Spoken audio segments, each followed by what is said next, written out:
పరిశుద్ధ గ్రంథము నుండి వాక్యం చదువుకుందాము. 2వ రాజుల గ్రంథము 5వ అధ్యాయంలో 2, 3 వచనాలు చదువుకుందాం. సిరియనులు గుంపులు గుంపులుగా బయలుదేరి ఇశ్రాయేలు దేశానికి పోయి వారి నుండి ఒక చిన్నదాన్ని జరగనిగా అది భార్య పరిచారం చేయించుటను. అది సోమరంలో ఉన్న ప్రవక్త దగ్గర నా ఏలుగా ఉండవాలని నేనెంతో కోరుచున్నాను. అప్పుడు నా ఏలిన వారికి కలిగిన కుష్ఠరోగము బాగు చేయనని మన యజమానురాలిను అనెను. ప్రియమైన దేవుని బిడ్డలారా, చిన్న ప్రార్థన చేసుకుందాం. ప్రేమగా మా తండ్రి, దయగల దేవా, ఇంతవరకు పాటల ద్వారా, స్తుతుల ద్వారా, దైవజనులు మాకు ఇచ్చిన ఆరాధన ద్వారా మహిమ పొందిన తండ్రి, ఇదిగో నీ మాటలు వెలువడుచున్నాం ప్రభా. నాతో మాతో మీరు మాట్లాడమని వాక్యమైన ఇస్తున్నామున నిన్ను వేడుకొని ప్రార్థిస్తున్నాము తండ్రి. ఆమేన్. సిరియా దేశస్థులు అన్యులని. ఈ సిరియా దేశస్థులు ఇశ్రాయేలు దేశం వైపు పోయి గుంపులు గుంపులుగా అందరిని దోచుకొని మనుషులను కూడా పట్టుకొస్తారు. వాళ్ళు పని చేయించుకోవడానికి మనుషులను కూడా తీసుకొస్తారు, వాళ్ళకు బానిసలుగా పనిచేయడానికి. ఇదిగో మనం చదివిన వాక్యంలో బైబిల్ ఉన్న వాళ్ళందరూ కూడా తీసి చూసుకోవాలి. వాక్యం వినాలి. 2వ రాజుల గ్రంథము 5వ అధ్యాయంలో 2, 3 వచనాలు మాత్రమే చదువుకుంటున్నాం. అక్కడి నుండి వారి నుండి ఒక చిన్నదానిని చెరగొని తేగా అది నయమాను భార్యకు పరిచారం చేయించుండెను. నయమాను భార్యకు పరిచారం చేస్తా ఉంది. ఇంట్లో పనిచేస్తున్నాయి. 3వ వచనం చదువుదాం చూడండి. అది షోమ్రోనులో ఉన్న ప్రవక్త దగ్గర ఉండవలనని కోరుచున్నాను. అతడు నా ఏలినవానికి కలిగిన కుష్ఠరోగమును బాగు చేయనని నా యజమానురాలితో అన్నాడు. ప్రియులారా, ఈ అమ్మాయి పనిచేసేటువంటి ఇంట్లో ఉన్న యజమానికి ఏ రోగం ఉందమ్మా?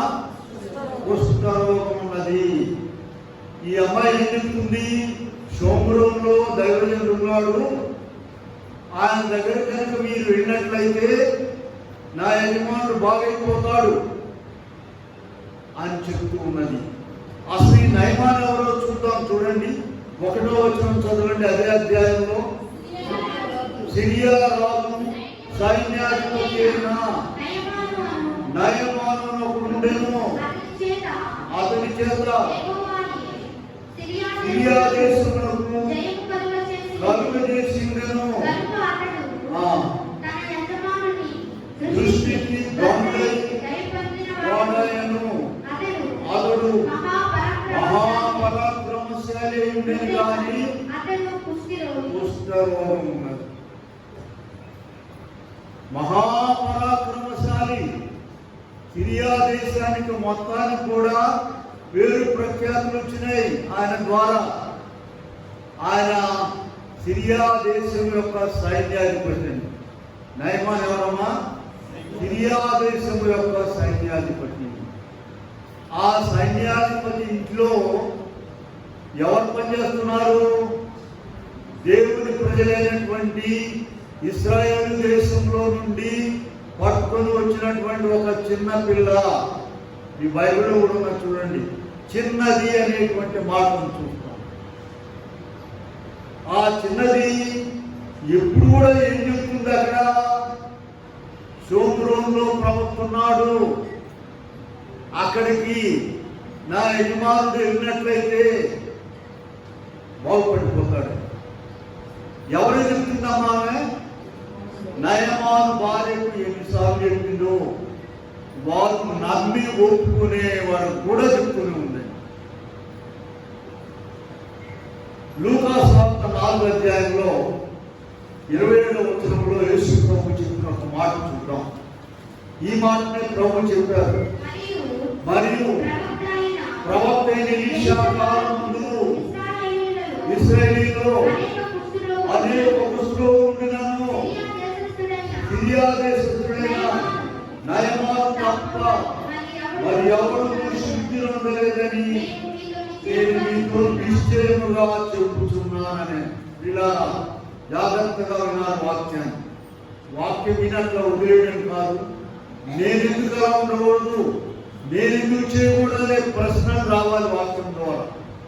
చూడండి, యేసు ప్రభువే ఆయన సర్వలోక సృష్టికర్త, ఈ లోకానికి శరీరధారిగా వచ్చినప్పుడు ఆయనే ఈ విషయాన్ని మెన్షన్ చేశారు. చూడండి, ఒక గొప్ప అవకాశం వచ్చింది ఇక్కడ. నయమానికి అవకాశం వచ్చింది. ఎవరి ద్వారా? ఇదిగో ఈ చిన్నపిల్ల ద్వారా. చిన్నపిల్లకి దేవుడు ఒక అవకాశం ఇచ్చాడు, వాక్యమును బోధించే అవకాశం ఇచ్చాడు. నయమాను బాగుపడ్డాడు. ఇక్కడ అవకాశాలను సద్వినియోగపరుచుకోవాలి. ప్రభు నీకు నాకు కూడా గొప్ప అవకాశాలు ఇచ్చారు. ఆయన బిడ్డగా ఉండే అవకాశం ఇచ్చారు. ఆయన వాక్యం వినే అవకాశం ఇచ్చారు. ఆయన చేసిన అద్భుత కార్యాలు గ్రంథంలోను మనుషుల పట్ల కూడా చేసిన వాటిని సాక్ష్యాల ద్వారా మనం వింటూ ఉన్నాము. మనము కూడా అలాగూ అందరికీ చెప్పి వాటిని బాగు చేయాలని దేవుని యొక్క ఇష్టం. అందుకే ఈ వాక్యాన్ని గ్రంథంలో రాయించి పెట్టి మనకు బోధిస్తూ ఉన్నారు. చూడండి, ఆ పిల్లకి ఎంత విశ్వాసమో చూడండి, ఎంత ధైర్యమో చూడండి. వీళ్ళు అక్కడ పోతే ఆయన బాగుపడకపోతే ఇటువంటి సందేహాలు లేవు. 2 రాజులు 5:3 మనం చూసామందాక షోములోలో ఉన్నటువంటి ప్రవక్త దగ్గరకు నా ఏలిన వాడు ఉండాలని నేనెంతో కోరుచున్నాను. ఎంత గ్యారంటీ అయినటువంటి విశ్వాసమో చూడండి, ఎంత బలమైన విశ్వాసమో చూడండి, ఎంత దృఢమైన విశ్వాసమో చూడండి. ప్రియులారా, ఒక రాజ్య సైన్యాధిపతి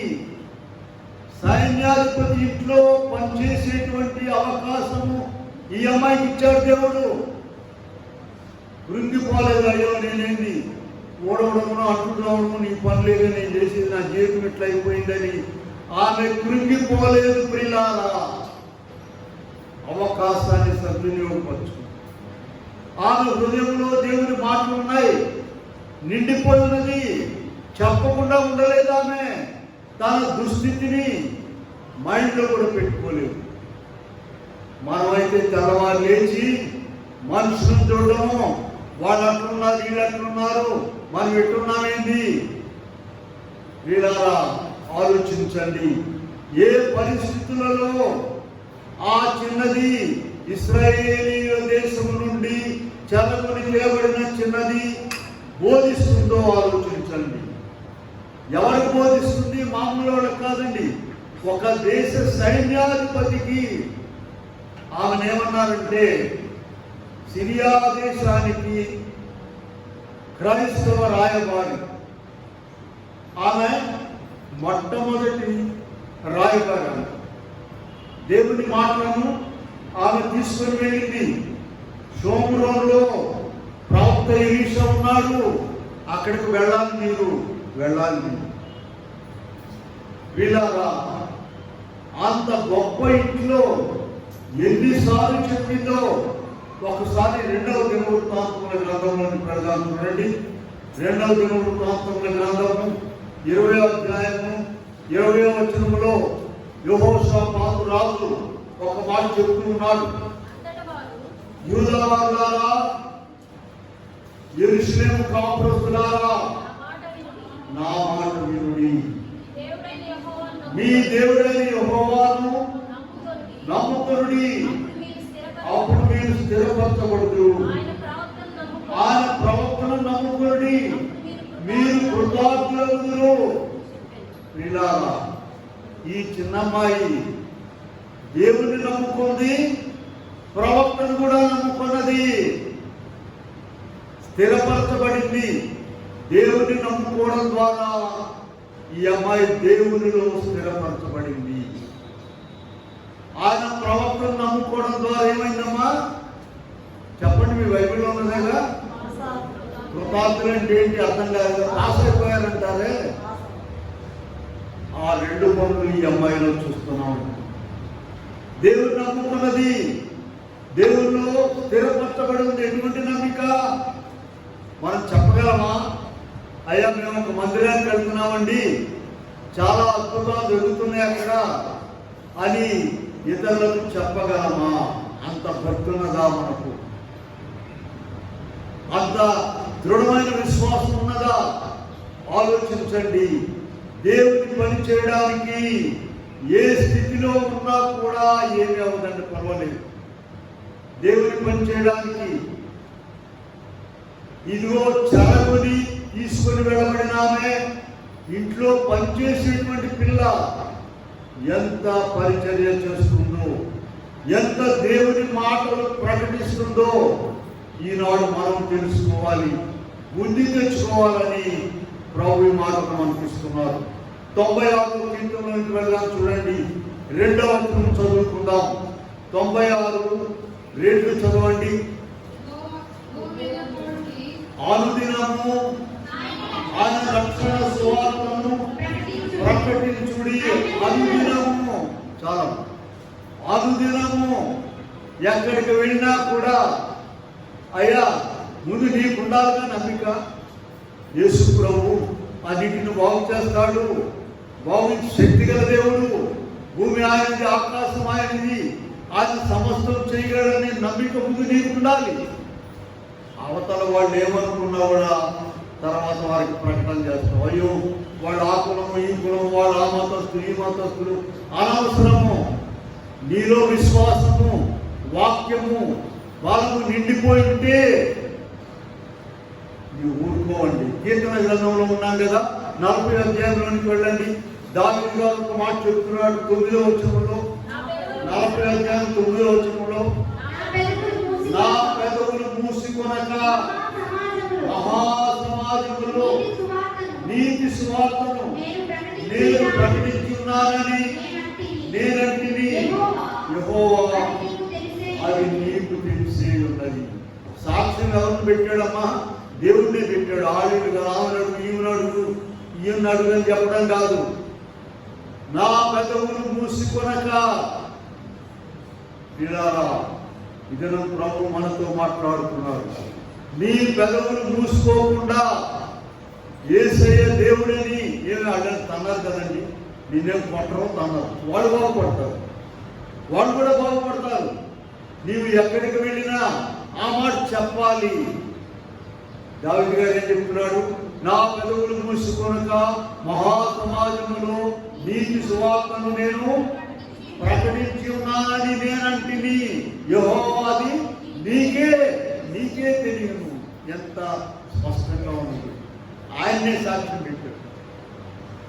ఇలా మత్తయి సువార్తలోనికి వెళ్దాం. చూడండి, 10వ అధ్యాయంలో 32వ వచనం చూసినట్టయితే చదువుదాం. చూడండి, మనుషుల ఎదుట నన్ను ఒప్పుకున్న వాడెవడో పరలోకమందున్న నా తండ్రి ఎదుట నేను వారిని ఒప్పుకుందును. మనుషుల ఎదుట నన్ను ఒప్పుకున్న వాడెవడో. ఏదో వస్తున్నాం పోతున్నాం కాదండి. నీ ఒళ్ళంతా నిండిపోయి ఉండాలి యేసయ్య వాక్యము. నీ కడుపు నిండా నిండిపోయి ఉండాలి. నీవు నోరు తెరిస్తే వాక్యం రావాలి. ఇచ్చేమన పట్టిందా ఏంటి? వద్దాక గుడి సంగతేమో యేసయ్య సంగతేమో రండి అని చెబుతున్నారండి. విజయవాడలో ఒక బెస్ట్ ఎగ్జాంపుల్స్ ఉన్నాయండి మాకు తెలిసినవి. 2 స్నేహితులు ఉన్నారు.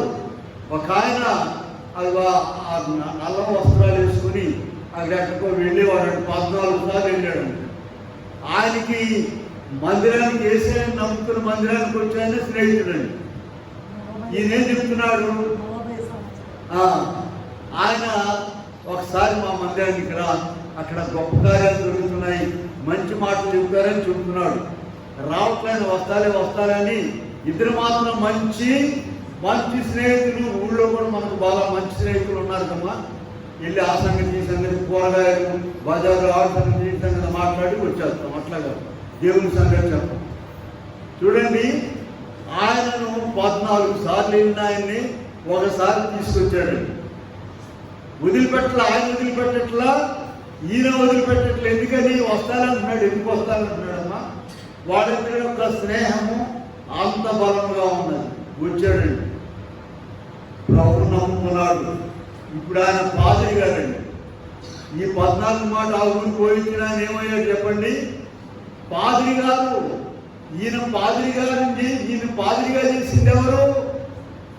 అదిగో పరలోకంలో లెక్క ఉన్నది. 40వ కీర్తన 9వ వచనంలో ఇందాక మనం చదివాము. కీర్తన గ్రంథం 49లో నా పెదవులు మూసుకొనక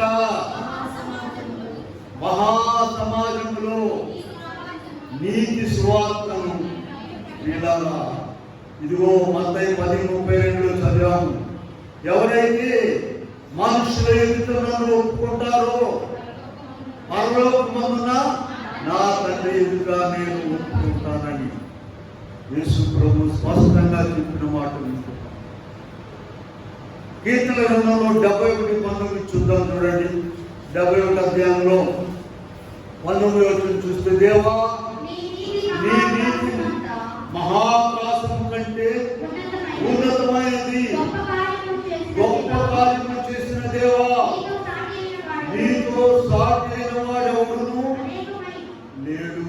ప్రియులారా, ఇటువంటి దృఢమైన విశ్వాసము నీకున్నదా?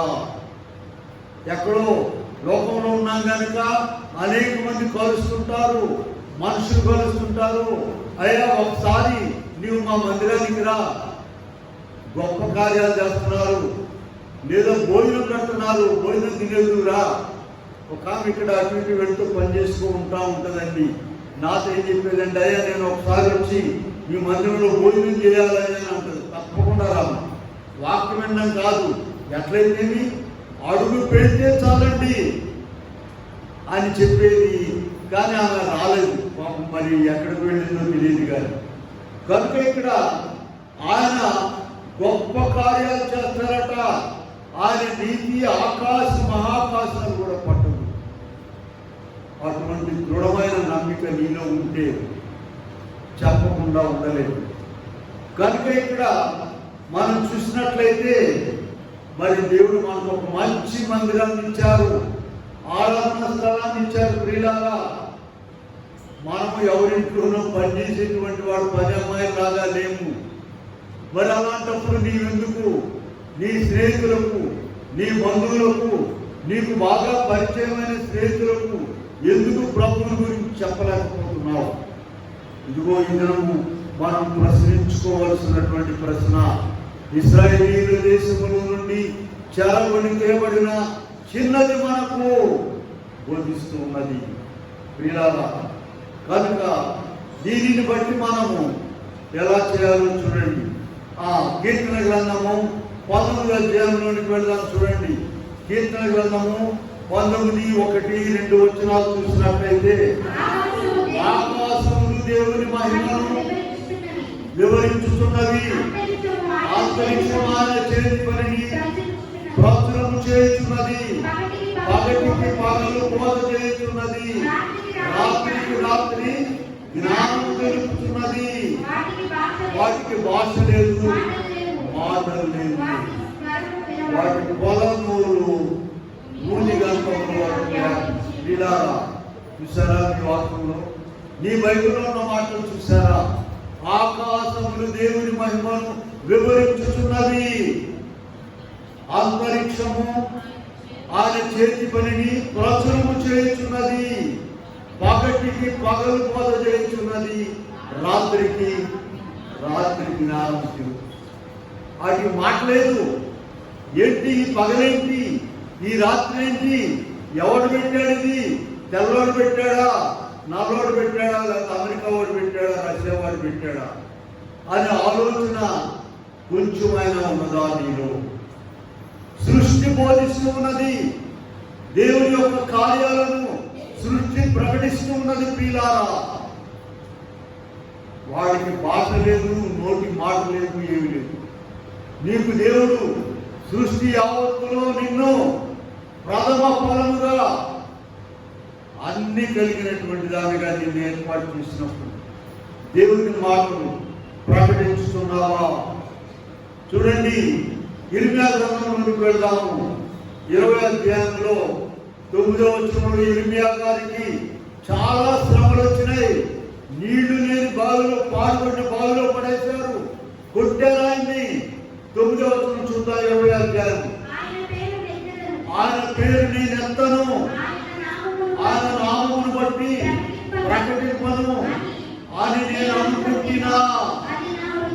అది నా హృదయంలో అగ్ని వలె మండుచు నా ఎముకలలో మూయబడి ఉన్నది. ఓర్చి ఓర్చి విసిగి ఉన్నాను, చెప్పక మానలేను. పిల్లారా, ఇర్మియా గారు ప్రవక్త.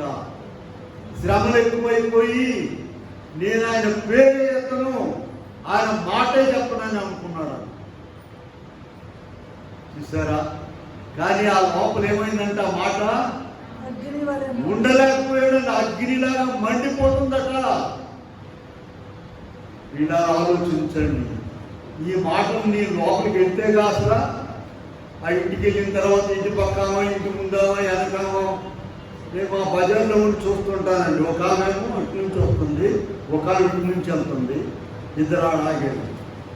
గంట బిల్లారా ఆ చెంబులు షాపులు చేతిలోనే ఉన్నాయి. ఇటు జరుగుతున్నారు, అటు తిరుగుతున్నారు, ఆమె ఇటు తిరుగుతుంది, ఇటు తిరుగుతుంది. గంట సేపు మాట్లాడుతున్నారు. ఒక మంచి అవకాశం దొరుకుతుందా? ఇవి సరిపోతున్నాయా? నీ బ్రతుకంతా ఆలోచించు.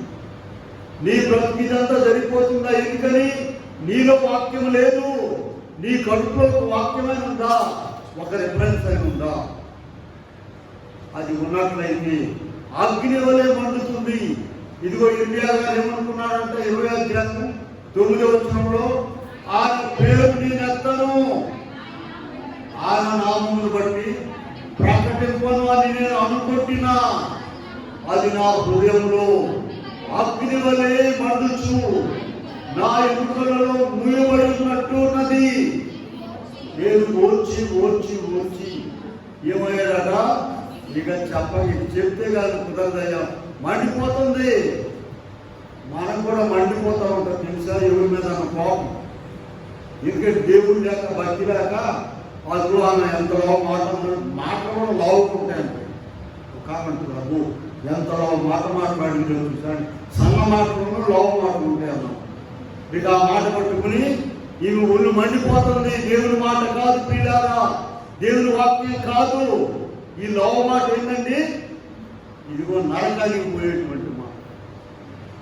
అపోస్తలుల కార్యంలోని వెళ్దాం. చూడండి, 4వ అధ్యాయము 18వ వచనం చూద్దాం ఒకసారి. అపోస్తలుల కార్యం. అప్పుడు వారిని పిలిపించి మీరు యేసు నామమును బట్టి ఎంత మాత్రమును మాట్లాడకూడదు, బోధింపకూడదని వారికి ఆజ్ఞాపించిరి. 19వ వచనం చూద్దాం. అపోస్తలుల కార్యం 4:19 చదువుతున్న 18 అయిపోయింది. అందుకు పేతురు యోహాను వారిని చూసి, దేవుని మాట వినుట కంటే మీ మాట వినుట దేవుని దృష్టికి న్యాయమా? మీరే చెప్పండి. చదవం ఇంకా తర్వాత. మేము కన్న వాటిని విన్న వాటిని చెప్పక ఉండలేమని వాటితో ఉత్తరం ఇచ్చిరి. మనమైతే కన్న వాటిని విన్న వాటిని చెప్పకుండా ఉండగలము. సాక్ష్యం చెప్తున్నారు కదండి. ఇక్కడ గొప్ప కార్యాలు ప్రభు ఇక్కడ సాక్ష్యం చెబుతుంటే అక్కడ మాట్లాడుతూ ఉంటారు. ఈ సాక్ష్యం చెప్పిన ఈ ఎవరు, ఈ గతమంది పిల్లలు, ఈ మేడ ఉండేది, ఈ అయిపోయి ఈ లోపల సాక్ష్యం అయిపోయింది. దేవుడు ఆమెకి ఏం మేలు చేశాడో మనిషి కనపడంగానే ఎక్కడ ఉంటుంది, ఎంతమంది పిల్లలు, ఏముంటులు, ఇంకో ప్రశ్న ఉందండి, ఏముంటులు, ఈ అయిపోయింది. ఇక సాక్ష్యం అయిపోయింది. ఇటువంటి బ్రతుకు కాదండి. దేవుని మందిరంలో ఒక మాటను, అది శక్తిగల మాటను నీవు హృదయంలో భద్రపరచుకోవాలి. మరియమ్మ పని ఏంటో చెప్పండి. యేసయ్య తల్లి మరియమ్మ పని ఆమె హృదయంలో భద్రపరుచుకున్నది దేవుని వాక్యం. కనుక ఇక్కడ ఇర్మియా గారి విషయంలో చూసాము, చెప్పకుండా ఉండలేకపోయాడు. అపోస్తలులు పేతురు యోహాను విషయంలో చూసాము, వాక్యం చెప్పకుండా అనుదినము. ఇందాక మనం చదివాం కదా ఒక మాట, 96వ కీర్తనలో ఒక మాట చదివాం కదా, ఏంటది? అనుదినము ఆయన రక్షణ సువార్తను ప్రకటించండి. ప్రియులారా, ఇలా నీవు నోరు తెరిచి చెప్పగలిగినట్లయితే వద్దాం. అమ్మాయి చెప్పిన మాటల యొక్క విలువ ఆ భాగంలోకి మళ్ళీ వద్దాం. చూడండి, 2వ రాజుల గ్రంథం 5వ అధ్యాయము 4వ వచనం చూద్దాం. నయమాను సిరియా రాజులకు పోయి ఇశ్రాయేలీయులకు చెప్పిన మాటలు అతనికి తెలియజేయగా, సిరియా రాజు నేను ఇశ్రాయేలు రాజులకు దూత చేత వర్తమానం పంపిస్తానని చెప్పాడు. వీళ్ళారా, దేవుని వాక్యం ఎలా వెళ్తుందో చూడండి. ఈ చిన్న అమ్మాయి, పనిచేసే అమ్మాయి చెప్పిన మాట ఎక్కడి దాకా వెళ్ళిందండి? ఇదిగో నయమాన్ భార్య నయమానికి చెప్పింది. నయమాన్ ఎవరమ్మా? చెప్పాక ఒకటో వచ్చినప్పుడు సిరియా దేశ సైన్యాధిపతికి చెప్పింది. అతను ఏం చెప్పాడు? రాజుగారికి చెప్పాడు, వాళ్ళ దేశ రాజుగారికి. రాజుగారు ఏమన్నాడు? ఇట్లయితే నీ రోగం బాగైంది కనుక నేను అఫీషియల్ గా రాజుగారి ద్వారా రాజుగారిని వెళ్దాం అనుకున్నాడు. ఎంత గొప్ప సంగతులు చూడండి. 5వ వచనం చూద్దాం. 2వ రాజులు 5:5. రాజు ఇశ్రాయేలు రాజులకు 20 మణుగుల వెండి, 1,20,000 రూపాయల బంగారును 10 దుస్తులను తీసుకుని పోయి పత్రికను అప్పగించాను. వాళ్ళ ఆగండి, రాజుగారికి తగిన రీతిగా పంపించేశాడు. ఒక పత్రిక పంపించాడు. అబ్బాయి, మా సైన్యాధిపతికి కుష్ఠరోగం ఉన్నది, నీవు బాగు చేయాలి అని రాజుగారికి పంపించాడు. ఎట్లా పంపాడమ్మా? ఏమేమి పంపించాడు? 20 మణుగుల వెండి, 1,20,000. ఇది ఎప్పటి సంగతి? 4,000 సంవత్సరాలు. ఇక్కడ 4 నుండి 6,000 సంవత్సరాలు పడుతుంది. అప్పుడు ఒక రూపాయి ఎంత ఉంటుందో చూడండి. అలా పంపించాడు. వీళ్ళారా, నీవు నోరు తెరిచి దేవుని మాట ప్రకటించాలే కానీ అది ఎంత వేగంగా వెళుతుందో చూడండి. కీర్తన గ్రంథంలోకి వెళ్ళండి, చూద్దాం. 147:15 వచనం చదువుదాం. 147 అధ్యాయం అందరు తీయాలి బైబిల్. 147:15. భూమికి ఆశ్రయించువాడు ఆయనే, ఆయన వాక్కు బహువేగముగా పరిగెత్తును. జపాన్లో బుల్లెట్ ట్రైన్స్ ఉన్నాయట, చాలా వేగంగా వెళ్తాయంట. వాటికంటే కూడా వేగముగా దేవుని వాక్యము పరిగెత్తును. ఎప్పుడు నీ నోట్లోంచి బయటకు వస్తేగా. కీర్తన గ్రంథం 40:9 దావీదు గారు చెప్తున్నాడు, నా పెదవులు మూసుకొనక మహాసమాజములు నీతి సువార్తను ఇలా నోరు మూసుకొని మన నోరు తెలుస్తారులేండి. తినేటప్పుడు బాగా తెలుస్తారు, పోట్లాడు వచ్చినప్పుడు చూడాలి. నూరు ఇంకా బాగా కప్పలాగింతంత గడలు వచ్చేస్తారు. తగాద రానివ్వండి. అలా కాదు. చూడండి, యేసు ప్రభు కల్వరి శిలువలో ఏం చేశాడమ్మా? 53వ అధ్యాయంలో యెషయా 53లో చూడండి. వదకు దేవుడు గొర్రె పిల్లలు, బొచ్చు కత్తిరించు వారి గొర్రెలు మౌనముగా ఉన్నట్లు అతడు నోరు తెరవలేదు. యెషయా 53వ అధ్యాయంలో చూసుకోండి. ఎన్నో వచనమా? 7వ వచనం. అలాగే మత్తయి సువార్త 5లోకి వెళ్ళండి. మత్తయి సువార్త 5:1 చూద్దాం. 5వ అధ్యాయం 1వ వచనం చదవాలి. జనసమూహమును చూచి వచ్చిరి. మైకులు చదవండి.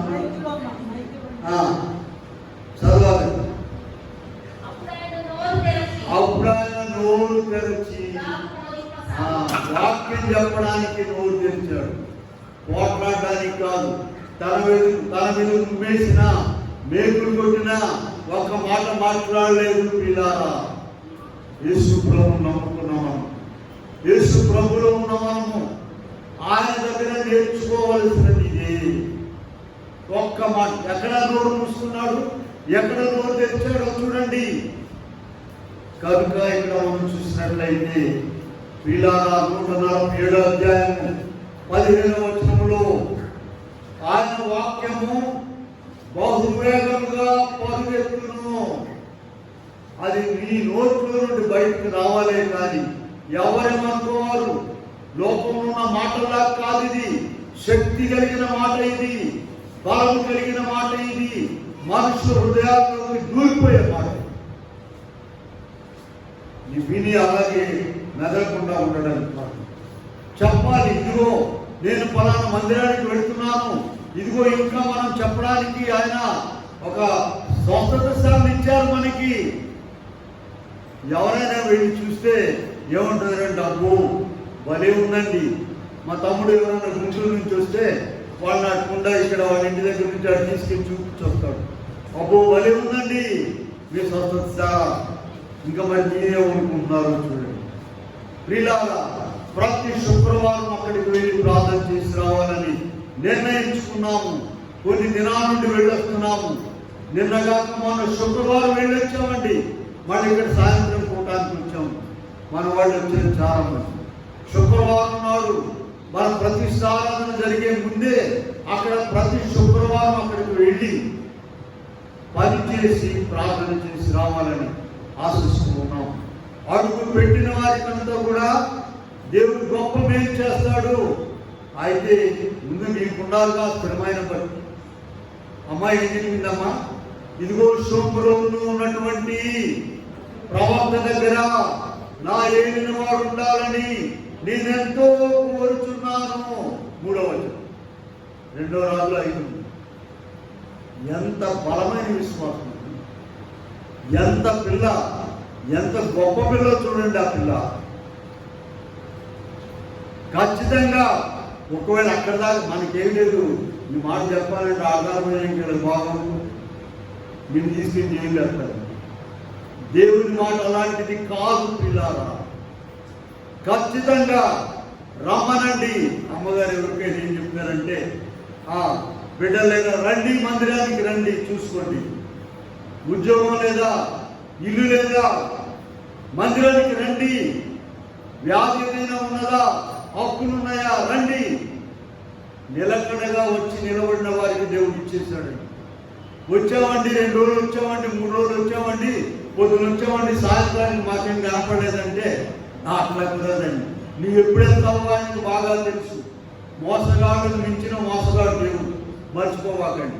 నీవు ఒక పెద్ద జ్ఞానం ఉంటే నీ జ్ఞానానికి మించిన జ్ఞానం ఆయన దగ్గర ఉంది. ఒక ఆయన ఏం చెప్పాడంటే, నాకు ఆయన ఇచ్చినారండి. చాలా కాలం వెళ్ళామండి, నమ్ముకున్నామండి, పని కాలేదండి, మానేసామండి అన్నాడు. నేనేం జవాబు చెప్పాను తెలుసా? అయ్యా నువ్వు ఎప్పుడు మానేస్తావు ఆయనకు తెలుసు. అయ్యా నీ ఎత్తులు జిత్తులు నీ యుక్తి అంతా కూడా ఆయనకు తెలుసు. తప్పకుండా మానేసేవాడు ఉండేవాడు. నాకు నీకెందుకు చేస్తాను దేవుడు పని. వీళ్ళారా అలా మనం చెప్పగలిగి ఉండాలి. గొప్ప కార్యానికి పోయి ఇక్కడ ఇంతమంది ఉన్నారంటే మేమిద్దరు అక్కడ విజయవాడ నుంచి వచ్చాం. ఇక్కడ అందరూ తనబోతామని చంపుతామని చెప్తే సైలెంట్ చేసి చంపేస్తామన్నారు మా ఇద్దరు.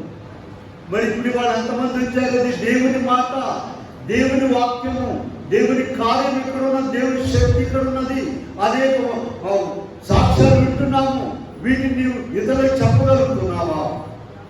అదే ప్రభు మనల్ని గూటించి అడుగుతారంటారే, బలంగా అడుగుతున్నారు. చూడండి, ఆ 2వ రాజుల గ్రంథం 5:5 వెళ్ళాము. ఇదిగో ఈ అమ్మాయి చెప్పిన మాట రాజుగారి దగ్గర పోయింది, సిరియా రాజుగారి దగ్గర పోయింది. రాజుగారు ఆయనకు తగిన రీతిగా కానుకలిచ్చి పంపించాడు, ఉత్తమ రాజు పంపించాడు. వీళ్ళారా ఇక్కడ మనం చూసినట్లయితే ఇశ్రాయేలు రాజులకు తగిన రీతిగా పంపించారు. 7వ వచనం చూడండి.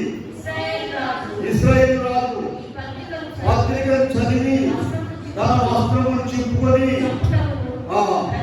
ఒకరిని చంపుటకు బ్రతికించుటకు నేను దేవున్నా ఒకరు కుష్ఠరోగం మార్పుటకు. అయ్యా ఎంత ఘోరమైన మాటలు వినండి. ఇశ్రాయేలు రాజుగారికి లేని విశ్వాసము ఈ అమ్మాయికి ఉన్నదండి.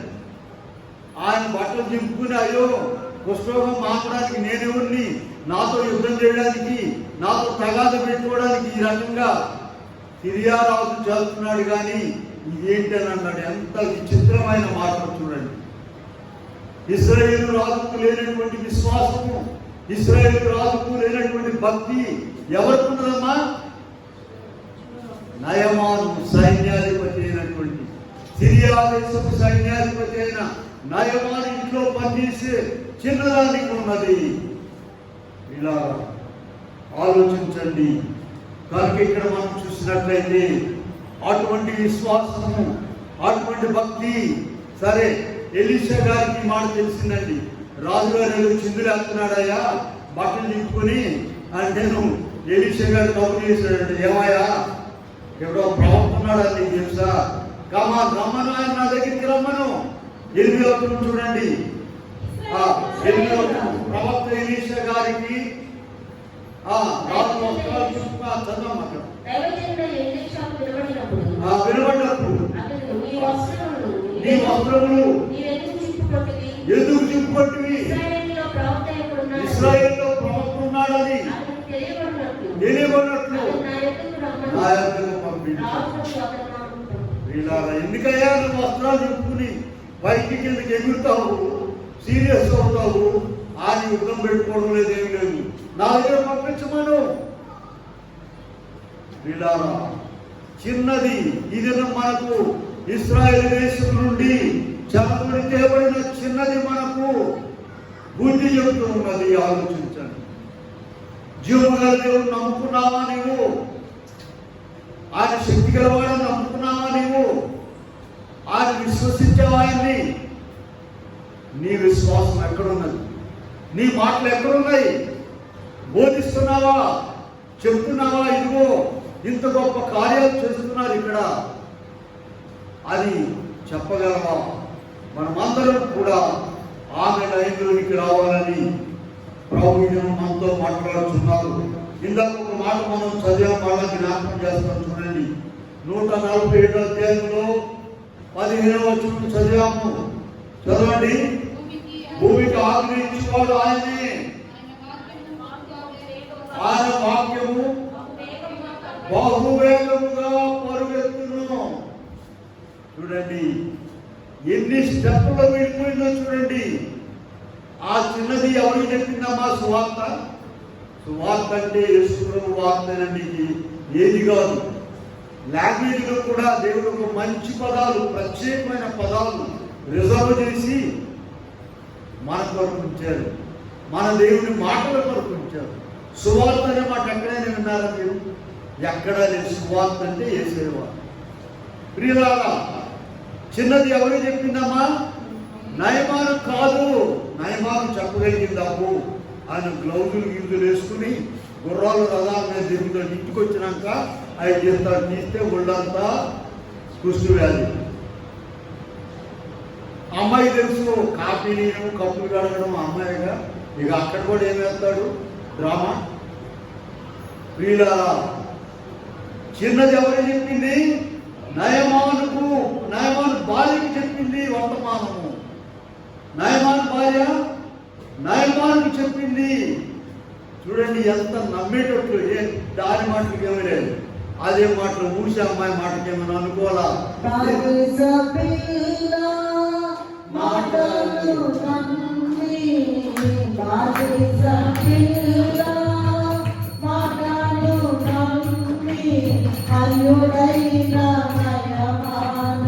అప్పుడే మాకు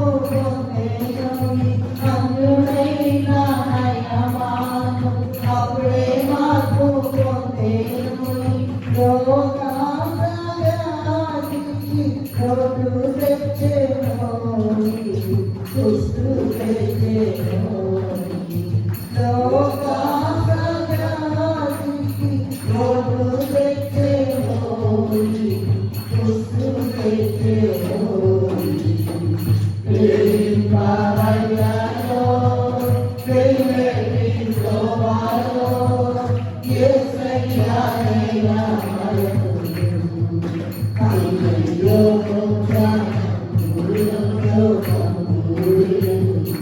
చూడండి, ఈ దేవుని మాట ఎంత వేగంగా ఎన్ని స్టెప్పుల్లో వెళ్ళిపోయిందో చూడండి.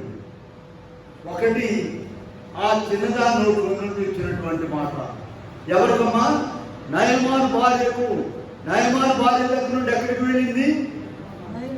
నయమాన్ దగ్గరికి వెళ్ళింది. నయమాన్ దగ్గర నుండి సిరియా దేశపు రాజు దగ్గరికి వెళ్ళింది.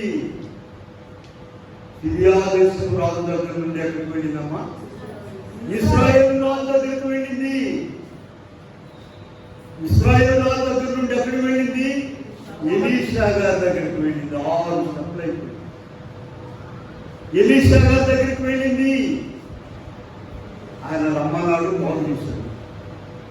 7వ పాయింట్ ఏంటో చెప్పండి. 7వ స్టెప్ 6 చెప్పాము.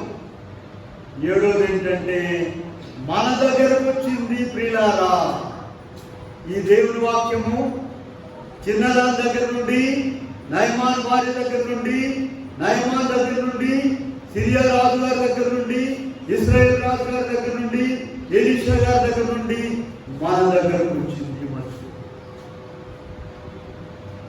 అలాగే నోరు మూసుకొని కూర్చో. ఎవరేమనుకున్నా సరే దేవుని మాటలు ప్రకటించాలి. మా రండి, గ్యారంటీ. ఏదో ఒక సమస్య, చిక్కు, ఇబ్బంది ఉన్నటువంటి వారు ఉన్నారు, సమాజంలో ఉన్నారు, మీ స్నేహితులుగా ఉన్నారు. రమ్మనాలి, గ్యారంటీ. అమ్మగారు మాట్లాడుతుంటారు, ట్రైన్లో వెళ్తున్నా, అక్కడికి వెళ్తున్నా, ఇక అనుమానం లేదు. గ్యారంటీ మీరు రావాలి, కానీ గ్యారంటీ అండి, గ్యారంటీ ఇస్తామని చెప్తాం. ఎందుకంటే ప్రభువాలు ఇక్కడ చేశారు కార్యాలు. ఉన్నాడు ఇక్కడ ప్రభు, జీవముగల దేవుడు ఉన్నాడు ఇక్కడ. కనుక 147:15 చెప్పబడినట్లుగా దేవుని వాక్యము ఎంత వేగంగా వెళ్ళిపోయిందో చూడండి. ఎక్కడి దాకా వెళ్ళింది? ఎలీషా గారి దగ్గరికి వెళ్ళింది. అక్కడ నుండి మన దగ్గరకు వచ్చింది. ఇవాళ ఇప్పుడు చెప్పుకుంటున్నామంటే ఆ చిన్నదాని మాటను చెప్పుకుంటున్నాం. ప్రియులారా, కనుక దయచేసి గమనించండి. దేవుడు మనకు ఒక మంచి పరిచర్యలు ఇచ్చారు, మందిరాన్ని ఇచ్చారు, సంఘాన్ని ఇచ్చారు, మందిరాన్ని ఇచ్చారు, శక్తి ఇచ్చారు. ఏమంటే ప్రతి మనిషిలో కూడా, ప్రతి పనిలో కూడా 2 ఉన్నాయి. వింటున్నారమ్మా? 2 ఉన్నాయి. ఒకటి లోకము, పరలోకం. లోకం ఏంటంటే అయ్యగారు, అమ్మగారు వ్యాపారం బాగా సాగుతుందండి.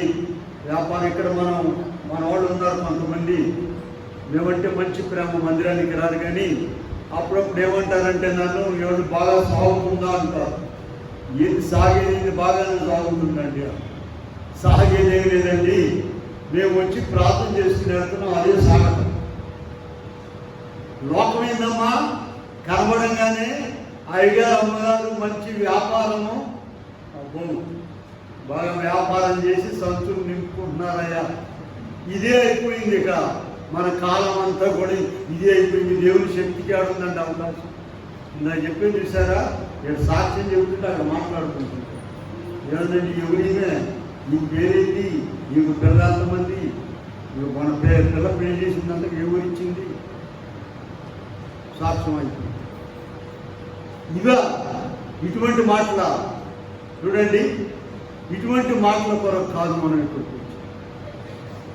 మన నోరు తెరిచి. ఇందాక చదివాం మనం 40:9 వాళ్ళ పుస్తకాలు దీనక్కర్లా, నేను చూస్తున్నాను చూడండి. కీర్తన అన్నారు, నా పెదవులు మూసుకొనక. నీకు మంచి స్నేహితులు ఉన్నారు, అప్పుడప్పుడు కనబడేవాళ్ళు కాదు, మంచి స్నేహితులు ఉన్నారు. వాళ్ళతో ఒక మాట చెప్పు, అయ్యా మీరు రండి, మీకు పని జరుగుతుంది, గ్యారంటీ. అంత దొంగడుందండి ఇక్కడ, అంత విశ్వాసం ఉందా? మనమే అంతంత మాత్రం. చూడండి, చైనాలో ఇప్పుడు చైనాకి మన బైబిల్ అనేది సరిపోవట్లేదండి. చైనాలో పూర్వకాలం, మావో కాలంలో ఉన్నటువంటి రహస్యంగా ఇళ్లలో ప్రార్థన పెట్టుకునేవాళ్ళు. ఎందుకంటే పోలీసు వాళ్ళు వచ్చి కాల్చిపడేయడమే. ప్రార్థన పెట్టుకునేవాడు అందరినీ. సరే ఒక కూటానికి వెళ్ళి అయితే ఆ సైనికుల్లో కూడా యేసుప్రభువు నమ్ముకున్న వారు ఉన్నారట. చాలా చక్కగా రాశారండి. ఇటువంటి వాళ్ళట వచ్చి నలుగురు ప్రార్థన చేసేవాళ్ళు, అబ్బాయి నిలబడి ఉన్నాను, కాల్చి పడైపోతున్నాము, మీరు ఎవరైనా అనుమానం ఉంటుంది ఆమె తెచ్చింది ఈయన తీసుకొచ్చిందయ్యా ఆ మాట నేను వచ్చాను అనేవాడు ఉంటే అలాంటి బయటకున్నాను. ఇక అందరు నాకు ఎందుకు వచ్చింది గోళ, ఇక కాల్ చేసేయడమేగా. సగం మంది వెళ్ళిపోయారంటండి, 10 మంది మిగిలారట. కొద్ది పూట 10 మంది, ఎంతమంది మిగిలారమ్మా? 10 మంది మిగిలారట. వాళ్ళు ఆ తుపాకులు పక్కన పడేసి ఇక వాళ్ళు కూడా మోకరించారు, ప్రార్థన చేసి. ఎందుకని? ఈ చెత్త అంతా వెళ్ళిపోయింది. వాళ్ళు చెప్పారంట, ఎందుకని చెత్త అంతా బయటికి పంపించేశారు. తుపాకులు పక్కన పడేసి రండి ఇప్పుడు ప్రార్థించు. నీవు చెత్తగా ఉన్నావా, పొట్టుగా ఉన్నావా, గట్టి గింజగా ఉన్నావా ఆలోచించుకో. ప్రాణాలు పోయినా పర్వాలేదు, ప్రభు మాటను ప్రకటిద్దాము, ప్రభు పని చేద్దాము, ప్రభు కొరకు నిలబడదాము. వస్తాము వచ్చాము అంటే కాదు. సైనికుల్లో కూడా నమ్ముకున్న వారు ఉన్నారు. వాళ్ళు ఏం చెప్పారట, ఇట్లయితే కానీ ఈ పొట్టు గాలికి ఎగిరిపోదని, ఎవరెవరు నిజంగా రాలేదో చెప్పండి అంటే వెళ్ళిపోయారట. అప్పుడు వాళ్ళు గట్టి మనుషులు మిగిలారు, తుపాకులు పక్కన పడేసి రండి ఇప్పుడు ప్రార్థన చేస్తారు. చివరి వరకు కూడా ప్రభు కొరకు నిలబడి, ప్రభు కొరకు మాట్లాడేవాళ్ళు కావాలి, ప్రభు కొరకు పనిచేసేవాళ్ళు కావాలి.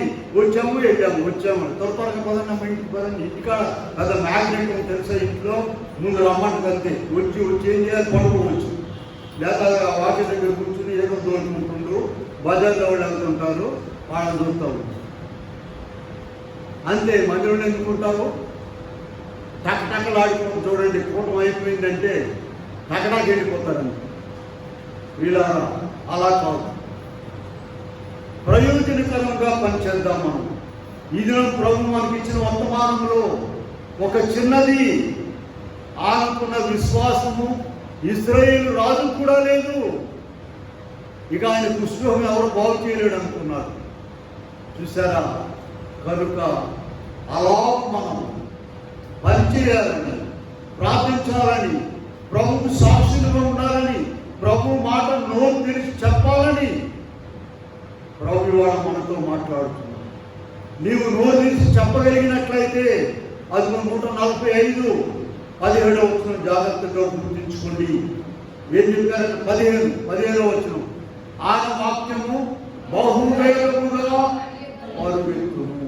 ఎంతో మందిని మార్చేస్తుంది, ఎంతో మందికి సహాయం చేస్తుంది, ఎంతో మందిని వెలుగులోకి నడిపిస్తుంది.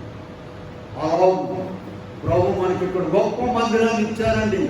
100 సంవత్సరాలు 20 ఏళ్ళ నుండి పనిచేసే వాళ్ళకు బాపట్లలో సరైన మందిరం లేదు, వాళ్ళకు స్వస్థాలు లేదు. ప్రియులారా, అదేదో డబ్బులు పెట్టి మనం ఏర్పాటు చేసుకున్నది అనుకోవాకండి. ప్రభు ఆయన చిత్త ప్రకారంగా ఆయన వాగ్దానం చేసి మాట్లాడి మనకు మందిరాన్ని ఇచ్చారు, స్వస్థతశాలను ఇచ్చేశారు. ప్రియులారా, ఇంతకాలం అది అలాగే ఉంటే ఎంతో దుఃఖపడ్డాము. ఇప్పుడు ప్రభు అక్కడ పని జరిగిస్తున్నారు, గొప్ప కార్యములు జరిగించబోతున్నారు. ప్రార్థన చేయండి. శుక్రవారం నాడు జ్ఞాపకం ఉంచుకోనండి. ఎట్టి పరిస్థితుల్లో శుక్రవారం నాడు 10:30 గంటలకు అక్కడికి వెళ్ళి ప్రార్థన చేసుకుని రావాలి. ప్రతిష్టారాధన జరగక ముందే శుక్రవారం క్రమాన్ని మనం ఏర్పాటు చేసుకుందాం. అది ఆరాధన కూడా ఇక్కడ జరుగుతుంది. అక్కడ ఊరు కూడా కదిలించబడుతూ ఉన్నది. ప్రియులారా, ప్రభు మనం కాదు. చూడండి, అక్కడ జడ్పీటీసీ మెంబర్ గారు ఉన్నారు, ఆయన డేవిడ్ గారు, ఆయన భార్య ఎంపీటీసీ మెంబర్. వాళ్ళిద్దరూ వివాహం జరిగిన రోజట మాకు ఫోన్ చేసి, సాయంత్రానికి మేము పొద్దాక పుస్తకాలు రాసి చదివి అటు ఇటు పనులు చేసుకొని కూర్చుంటే సాయంత్రం 6 గంటలకు ఫోన్ చేశారు, అయ్యా మీరు తప్పకుండా రావాలి, కూటం పెడుతున్నాం ఇక్కడ, వాక్యం చెప్పాలని చెప్పి మళ్ళా వెళ్ళాము. వీళ్ళారా అక్కడ అందరూ కూడా ఆ ఊళ్ళో చిన్న ఊరండి, అది ఏ ఊరమ్మది, మన స్వస్థాన ఊరే, మన ఊరే అది. బజార్లు అంతా కూడుకున్నారు. వీళ్ళు వాక్యం చెప్పాము, వచ్చేసరికి 11 అయిపోయింది. వీళ్ళారా ప్రభు కదిలిస్తున్నారు. వాళ్ళు చెప్పారయ్యా మేమందరం వస్తామయ్యా, మేము వస్తాం. ఎంత సంతోషం. అంత ముందు కూడా ఒకరు వస్తామన్నారండి, ఆ సంగతి కూడా చెప్పాలి. ఒక ఆమె ఏం చెప్పిందంటే, అయ్యా నేను వస్తాను, మొత్తం ఊడుస్తాను, బాగు చేస్తాను అని చెప్పింది. సరేనమ్మా మంచిదేనమ్మా, దేవుడు దీవినమ్మంటే ఏమి ఇస్తారయ్యా? నేనన్నా నువ్వే 10 రూపాయలు సందా చేయాలమ్మా, ఊడ్చి అవన్నీ చూసిన తర్వాత సందా పడితే ఒకవేళ 10 రూపాయలు నువ్వే చేయాలి. ఇంకొక ఆమె వచ్చింది, సుందరమ్మ అని మీకు తెలుసాం, పెద్ద ఆమెకి చాలా సంఘాలు తెలుసు, సీనియర్ హ్యాండ్ అని. ఆమె ఏం చెప్పిందంటే, నాకయ్యా నేను రేపలు పోయేదాన్ని మానుకున్నాను, చీరాలు పోయేదాన్ని మానుకున్నాను, అదిగో బాపట్లో పలానా ఆయన దగ్గరికి మానుకున్నాను, మీ దగ్గరకు వస్తాను అని అంటే, మంచిది మనం ఏమి ఇస్తాను, ఏమి వెంటనే చెప్పండి, ఏమి ఇయ్యము, సందా పడతారు, నువ్వే డబ్బులు ఇష్టమైంది మానేసింది. నేను చెప్పినట్టు ఇద్దరు మానేశారు. వాళ్ళకి ఏం కావాలమ్మా, వాళ్ళకి ఏం కావాలి? అయ్యా అట్లా ఉంటుంది వ్యాపారం కాదు. పిల్ల ప్రభు శక్తి కలిగిన వాడు నీవు రాగలిగితే, నిలబడగలిగితే 127 అధ్యాయం చూడండి. మనం ఇంకా ముగించుకుందాం. 127 అధ్యాయం 3వ వచనం చూద్దాం. ప్రారంభం చదవండి. మీరు వేకుమని లేచి చాలా రాత్రి అయిన తర్వాత పండుకొచ్చు, కష్టాతీతమైన ఆహారం తీర్చుండుట వ్యర్థమే, తన ప్రియులు నిద్రించుచుండగా. చూసారా, ఆ లెక్కలోకి రావాలండి. తన ప్రియుల లెక్కలోనికి రావాలి. నీవు పక్క ఉంటే కాదు. నాకేమొచ్చింది అంటే వచ్చింది రోగం వచ్చింది, అందుకని ఏమి రాదు. ప్రియులారా, తన ప్రియులు లెక్కలో ఉన్నట్లయితే నీవు, తన ప్రియులు ఏం చేస్తున్నారంటమ్మా? గుంజీలు తెస్తున్నారా, నిద్రపోతున్నారా? నిద్రించుచుండగా. అతి గొప్ప శక్తి కలిగిన దేవుడు మన దేవుడు. నీవు కూడా ఇది మనం ధ్యానం చేసిన చిన్నదిలాగా పనిచేసి గొప్ప దీవెన ఆశీర్వాదాలు ఇస్తాడు. అట్టి కృపా దేవుడు అందరికి అనుగ్రహించునుగా. ఆమె చిన్న ప్రార్థన చేద్దాం.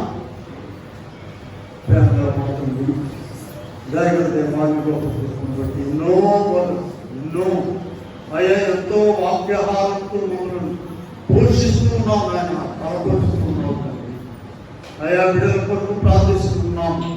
ఒక్కొక్కరు నీ శిష్యులాగా, నీ సైనికులాగా, నీ పని కొరకు ఆ పుట్టలో బయలులో వచ్చిన బైబిల్ విషయం ఇచ్చావు నాయన.